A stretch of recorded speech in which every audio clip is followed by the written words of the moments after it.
Today we are talking about a name you almost certainly know, J.P. Morgan.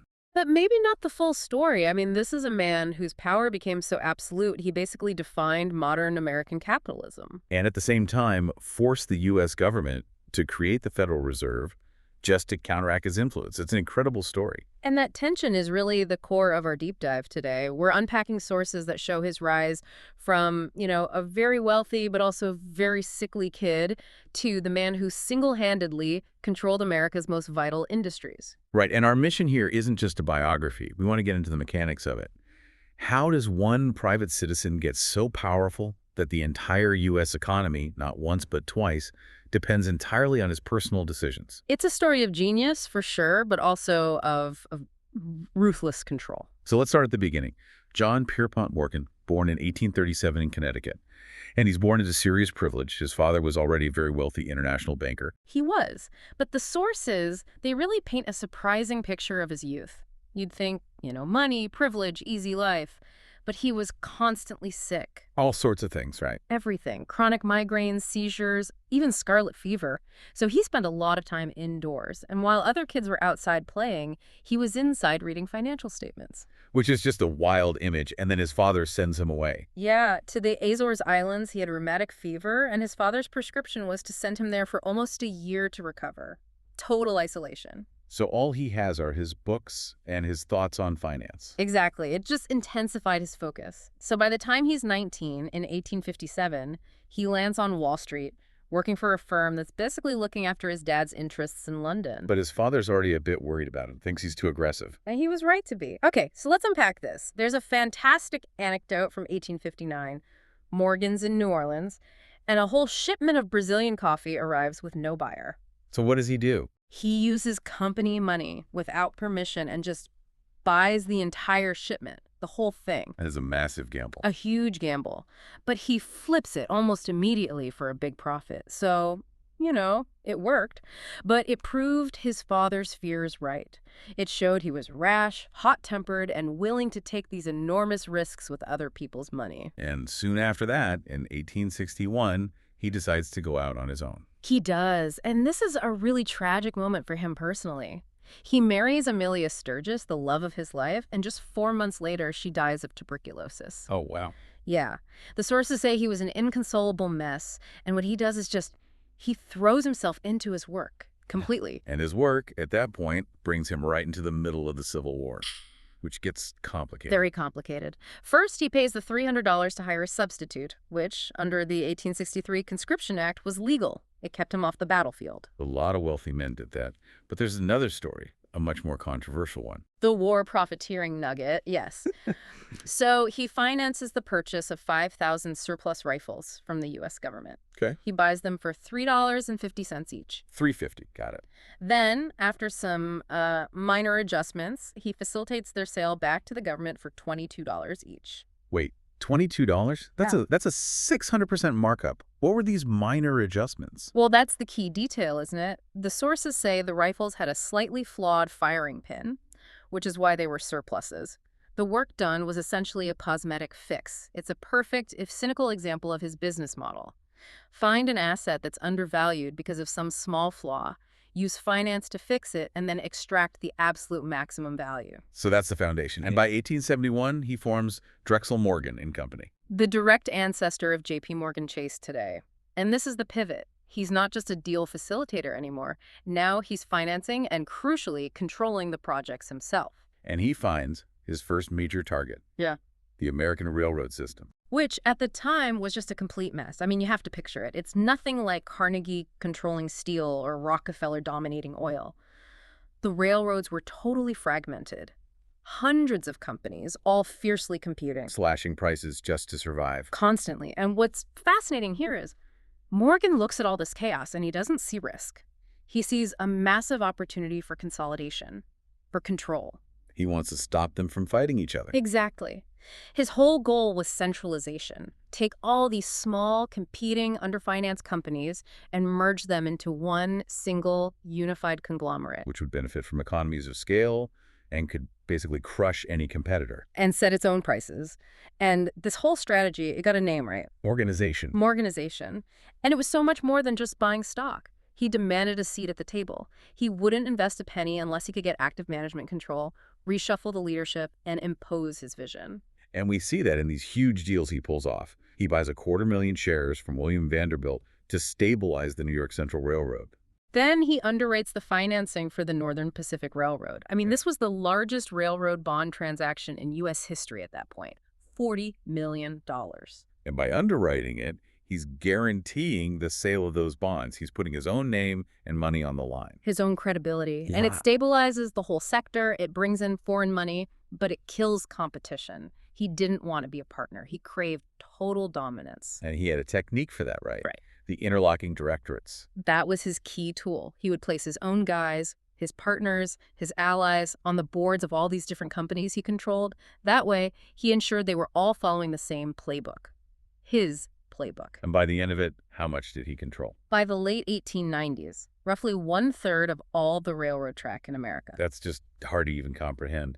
And his physical presence apparently matched his financial power. Oh, absolutely. The sources all mention it. He was tall, he had this aggressive way of speaking, and then there was his nose. Right? He had this skin condition, rosacea, that had disfigured it.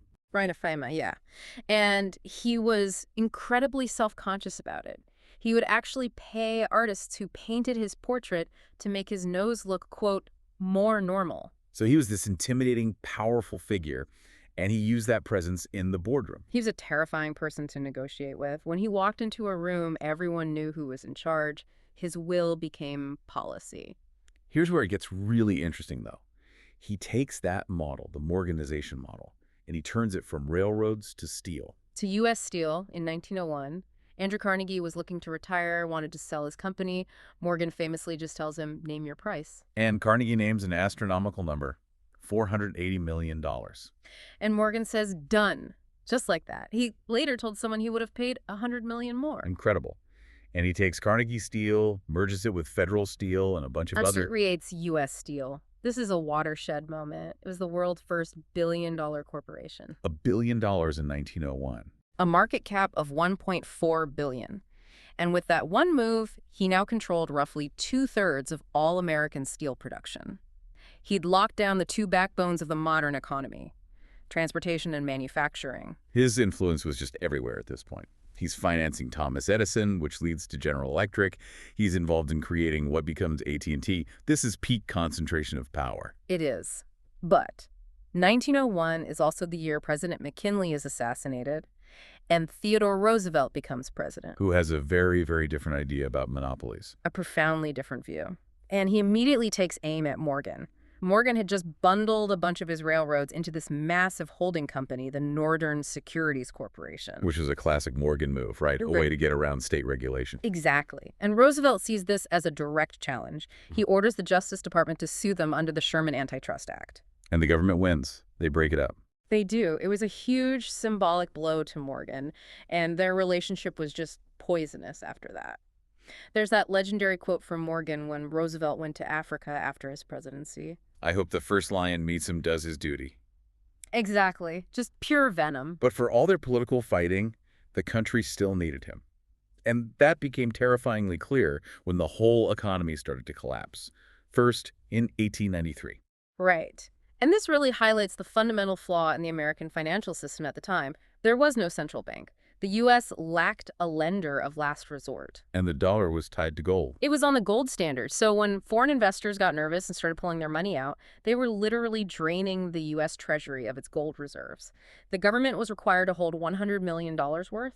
It dropped to just $9 million. $9 million. The entire U.S. government was on the verge of defaulting on its loans. A sovereign default was a real possibility. They couldn't just print more money because that would break the gold peg and cause a currency collapse. They needed actual physical gold, and they needed it immediately. So do they call? Who else? J.P. Morgan. In 1895, he goes to Washington, meets with President Cleveland, and he just lays out a plan.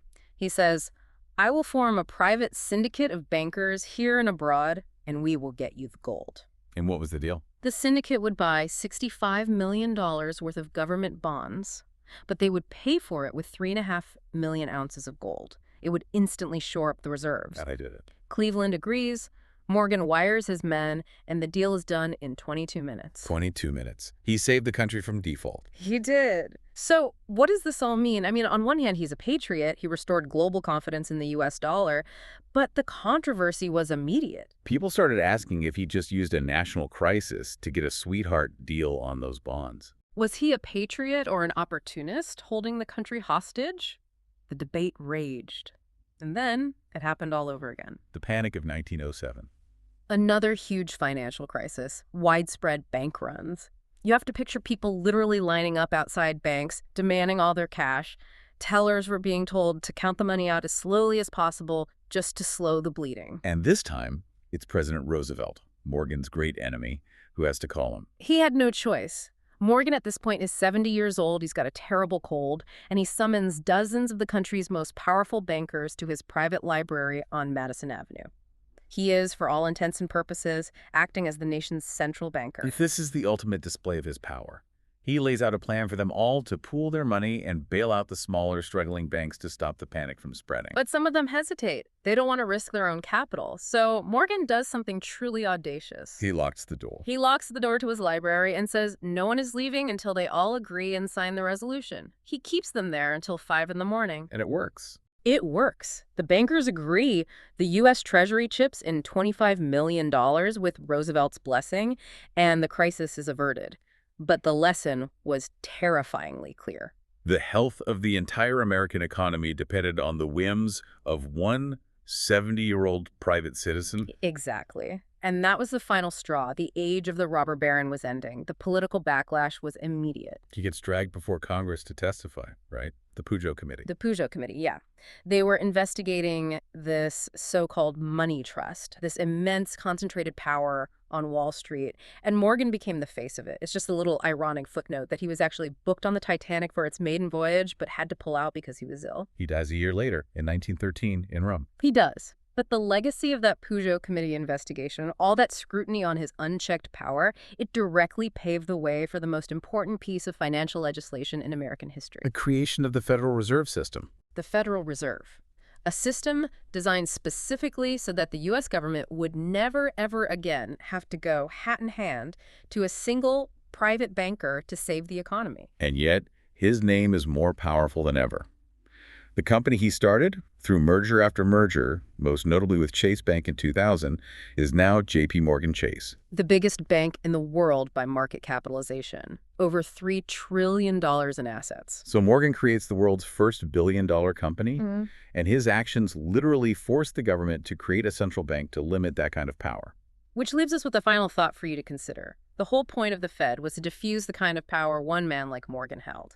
So what does it mean for global finance today that the single largest, most powerful bank in the world still bears his name? Have those fundamental concerns about concentrated financial power really been resolved? Something to think about.